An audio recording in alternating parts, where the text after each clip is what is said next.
खैर, पाकिस्तान की तारीख में पहली मर्तबा बहरे बच्चों के लिए सिविल डिफेंस की एक मुनफरिद और तारीखी तरबियती वर्कशॉप का इनेकाद किया गया, जो डेफ रीच स्कूल सखर में मुनक्कद हुई।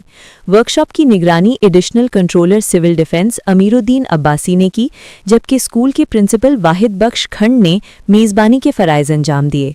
वर्कशॉप में सिविल डिफेंस सखर के deputy chief warden doctor Saeed Awan ने बहरे बच्चों को rescue, first aid, fire safety और CPR की तरबियत निहायत आसान, सादा और अमली अंदाज में फराहम की, ताकि खुसूसी बच्चे बाआसानी सीख सकें।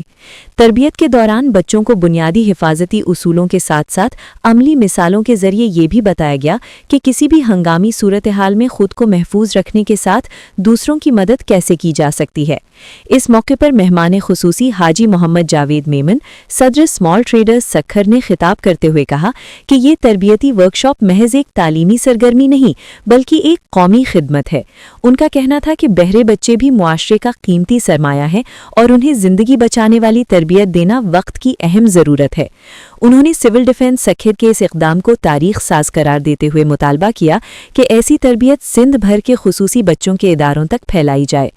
वर्कशॉप के इख्तिताम पर बच्चों में जोश व जज्बा काबिले दीद था, जबकि स्कूल इंतज़ामिया ने सिविल डिफेंस सखर और डॉक्टर सईद अवान की खिदमात को सराहते हुए इस तरबियती वर्कशॉप को खुसूसी बच्चों के लिए उम्मीद और एतमाद का पैगाम करार दिया। आखिर में शुरका में तरबियती सर्टिफिकेट्स तकसीम किए गए। इस मौके पर पोस्ट वार्डन शेख अदनान, मोहम्मद रेहान, फैयाज अहमद और मोहम्मद अरसल